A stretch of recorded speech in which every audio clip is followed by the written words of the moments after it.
বিনাশ হয় শৰীৰটোৰহে, আত্মাটোৰ বিনাশ নহয়। সেইকাৰণে পিছত তক্ষকক পৰীক্ষিতে সোনকালে আহ্বান কৰিছে, দেৰি কৰিব নালাগে, তক্ষক আহা।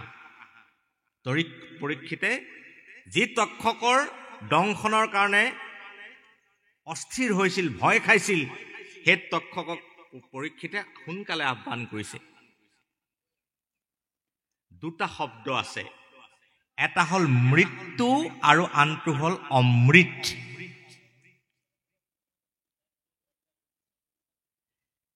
মৃত্যুত জীৱনটো শেষ হৈ যায়ও নাযায়ও।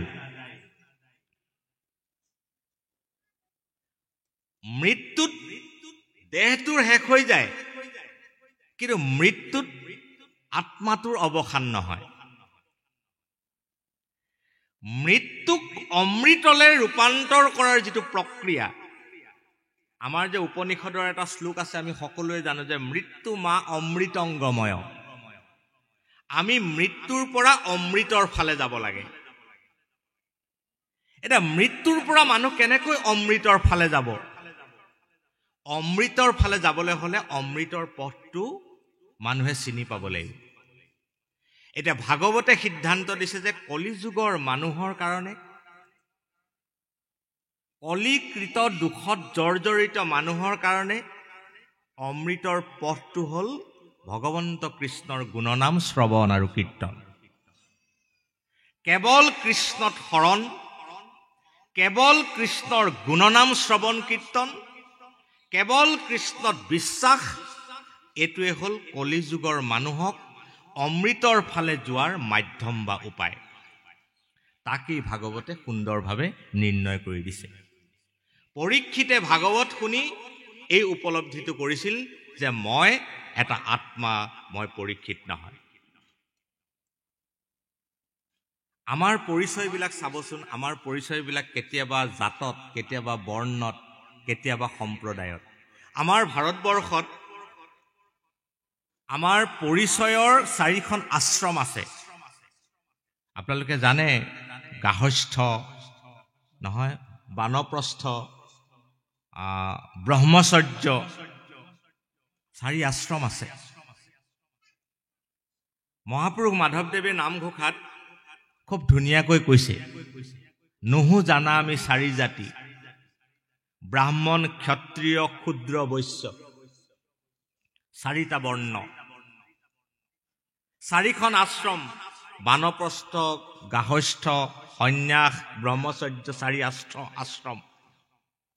নহো জানা আমি 4 জাতি, 4 আশ্ৰমী নোহোৱাতি, নহো ধৰ্মশীল দানৱ ব্ৰত তীৰ্থগামী, কিন্তু পূৰ্ণানন্দ সমুদ্ৰৰ, গোপী ভৰ্তাপদ কমলৰ, দাসৰো দাস তান দাস ভৈলো আমি। মাধৱদেৱে কৈছে যে 4টা জাতিৰ মই এটাতো নপৰিলো। মই ব্ৰাহ্মণ নহলো, ক্ষত্ৰিয় নহলো, ক্ষুদ্ৰ নহলো, বৈশ্য নহলো। 4 আশ্ৰমৰ মোৰ এটাও নহল, বানপ্ৰস্থ নহল, গাহস্থ নহল, সন্ন্যাস নহল বা ব্ৰহ্মচৰ্য নহল, এটাও নহল। মোৰ দান কৰা নহল, তীৰ্থ কৰা নহল, ব্ৰত কৰা নহল, এইবিলাকো নহল।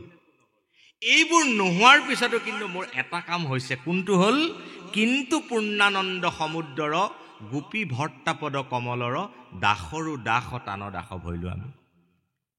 এইবোৰ নহল, কিন্তু কি হ'ল?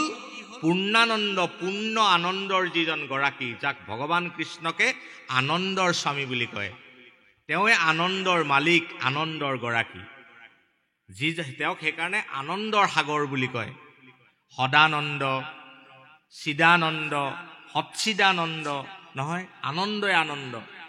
কৈছে যে সেইজন আনন্দ স্বৰূপ কৃষ্ণৰ দাসৰো মই দাস হলো, এইটোৱে মোৰ প্ৰকৃত পৰিচয়।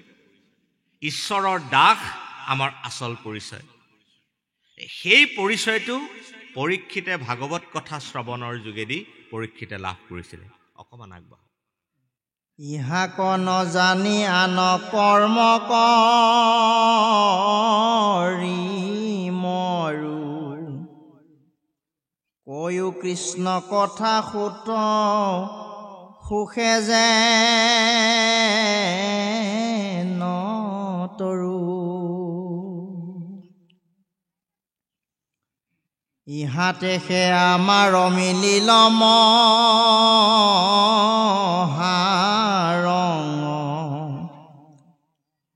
তুমি হেন ভকতক ভাগ্যে পাইলো সংগ। কৃষ্ণ কথা শুনিবৰ কাৰণে মই যে আৰম্ভণিতে কৈছিলোঁ মানুহক ভাগ্য লাগে। ভাগ্য আৰু সৎসংগ, সৎসংগতহে কৃষ্ণ কথা প্ৰসৱ হয়। আৰু সৎসংগ লাভ নকৰিলে মানুহে মোক্ষ লাভ নকৰে। আমাৰ যে দুটা শব্দ আছে আপোনালোকে শুনিছে, এটা হ'ল বন্ধন আৰু এটা মুক্তি বা মোক্ষ। সৎসংগত মানুহে মুক্তি লাভ কৰে আৰু অসৎ সংগত মানুহে বন্ধনত পৰে। সৎসংগত প্ৰসৱ হোৱা কৃষ্ণ কথাৰ পৰা মানুহে মুক্তিৰ পথটো লাভ কৰে। সেইকাৰণে সন্তৰ সংগত কৃষ্ণ কথা শ্ৰৱণ কৰিবৰ কাৰণে ভাগৱতে হিতোপদেশ দিছে। সৎসংগত, কৃষ্ণ ভকতৰ সংগত, সাধুৰ সংগত কৃষ্ণ কথা শুনিবৰ কাৰণে আমি যত্ন কৰিব লাগে। আৰু সেই যত্নটোৰে আপোনাক এই যিটো আমাৰ মুখ্যৰ যিটো পথ, সেই পথলৈকে আপোনাক লৈ যাব। যত স্বৰ্গ সুখ যিটো মুখ্য সুখ মূল ভকতৰ সংগৰ অল্প কোনো হিতুল। সুখ সুখ বুলি মানুহ বলিয়া, মানুহক সুখে লাগে নহয় জানো? কিমান সুখ আছে, তিনি প্ৰকাৰৰ সুখ। এটা সুখক মনৰ সুখ বুলি কয়, সেইটো মনস্তাত্ত্বিক সুখ। এটা সুখক ইন্দ্ৰিয় সুখ বুলি কৈছে, ইন্দ্ৰিয়বিলাকে ভাল পায়। ধৰক আপোনাৰ ৰাতিপুৱা গৰম পানীয়ে গাটো ধুই ভাল লাগে নহয়, সেইটো ইন্দ্ৰিয় সুখে, ইন্দ্ৰিয় সুখ। আৰু এটা সুখ আছে, সেইটো আত্মাৰ সুখ। মনৰ সুখ অস্থায়ী, আজি আছে কাইলৈ নাই। ক্ষণিকতে এই সুখ আহে, ক্ষণিকতে যায়। ইন্দ্ৰিয় সুখ তাতোতকৈ অস্থায়ী, পালে ভাল, নাপালে বেয়া নহয়। কিন্তু আত্মাৰ যিটো সুখ, এই সুখটো কিন্তু স্থায়ী, অবিনাশী বুলি কৈছে। ৰ'দে নষ্ট কৰিব নোৱাৰে আত্মাৰ সুখ, কিন্তু বেছি গৰম লাগিলে মনৰ সুখটো নাইকিয়া হৈ যাব। ইয়াতে যদি আমি খুব অলপ সময়ৰ পিছতে ধৰি লওক ডাঙৰ বৰষুণ আহিলে, বৰষুণত যদি আমি তিতি জুৰুলি জুপুলি হৈ যাওঁ, আমাৰ শৰীৰৰ সুখটো নাইকিয়া হৈ যাব। এতিয়া যিমান ধুনীয়াকৈ বহি আছো, তেতিয়া আমি বহি থাকিব নোৱাৰিম। এই সুখবিলাক ৰ'দে নষ্ট কৰি দিয়ে, বৰষুণে নষ্ট কৰি দিয়ে, বতাহে নষ্ট কৰি দিয়ে।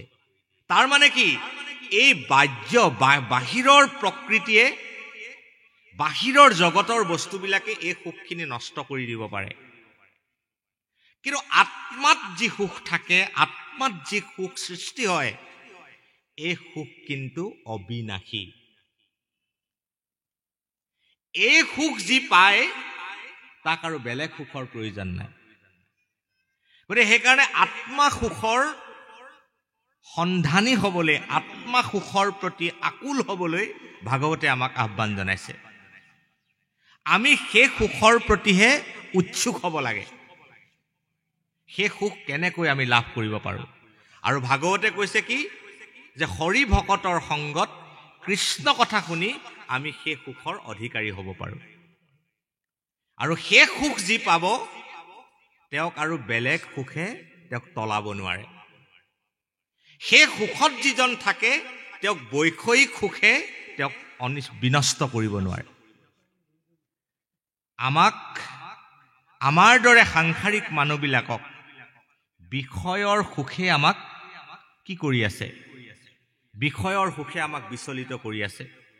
নাখাবলগীয়াটো আমি খাওঁ, নাযাবলগীয়াটো ঠাইলৈ আমি যাওঁ, নক'বলগীয়াটো আমি কওঁ, নেচাবলগীয়াটো আমি চাওঁ। ইয়াৰ মূলতে হ'ল বিষয়ৰ সুখৰ প্ৰতি থকা আমাৰ তৃষ্ণা। গতিকে বিষয়ৰ সুখৰ প্ৰতি থকা তৃষ্ণাটো কেতিয়া দূৰ হ'ব? যেতিয়া আত্মাৰ সুখৰ প্ৰতি আমাৰ ইচ্ছা, আগ্ৰহ, আকুলতা আমাৰ বৃদ্ধি হ'ব। আৰু সেইটো কেতিয়া বৃদ্ধি হ'ব? যেতিয়া সৎসংগত কৃষ্ণ কথা শুনিবৰ কাৰণে মানুহে যত্ন কৰিব, আগ্ৰহ কৰিব। আগবাঢ়ক। ৰাম আকাশে সঞ্চৰে ৰবি ৰথ যেন বায়ু, সূৰ্যৰ লগতে জগতৰ হৰয়ায়ু।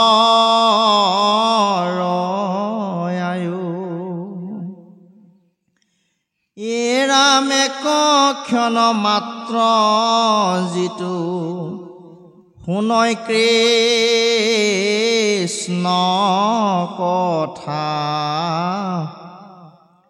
তাৰ বিনে আনৰ জীৱন যায়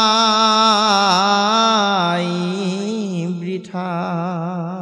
এয়া ভাগৱতৰ পৰম উপদেশ। প্ৰতিটো দিনতে আমাৰ আয়ুস গৈ আছে। এতিয়া আমাৰ আবেলি হ'ল, আজিৰ সন্ধিয়া হোৱাৰ লগে লগে আজিৰ দিনটোৰ আমাৰ আয়ুস গ'ল আৰু নহয় জানো? সূৰ্যোদয়ৰ লগে লগে, সূৰ্যাস্তৰ লগে লগে আমাৰ দিনে দিনে আমাৰ আয়ুস গৈ আছে। গৈ থকা নাই জানো আমাৰ আয়ুস? কৈছে যে এই আয়ুস গৈ থকা মানে আমাৰ জীৱনৰ যৱনিকাৰ ফালে আমি গৈ আছো। এতিয়া আমাৰ কৰণীয় কাম কি? কৰণীয় কাম কি বুলি কৈছে যে একক্ষণ হলেও কৃষ্ণ কথাৰ প্ৰতি শ্ৰদ্ধা আৰু আস্থা স্থাপন কৰাটো। এটা ক্ষণ শুনিলেও হ'ব, একক্ষণ কিন্তু শ্ৰদ্ধাৰে। আমাৰ মহাপুৰুষে ধুনীয়াকে কলম ধৰিছে, একমনে শুনা কৃষ্ণৰ কথা, মনুষ্য জন্ম নকৰা বৃথা। একমনে কৃষ্ণ কথা শুনা, একক্ষণ মানে শুনা, আৰু এই কৃষ্ণ কথা শুনি মনুষ্য জন্ম সফল কৰা। ইয়াকে উপদেশ দিছে। যাওক। কৃষ্ণতে অৰ্পিয়া আমি কৰো কৰ্ম যত, তাতো নানা বিঘ্নি আছে জানিলো মনত। ৰামেতেকে পিয়ায়ো কৃষ্ণ চৰিত্ৰ অমৃত,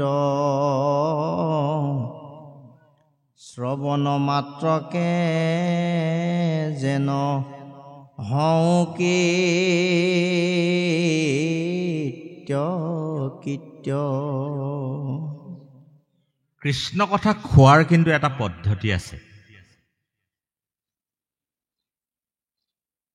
কৃষ্ণ কথা পান কৰিবৰ কাৰণে মুখখনতকৈ কৰ্ণ দুখনকে দায়িত্বটো দিছে।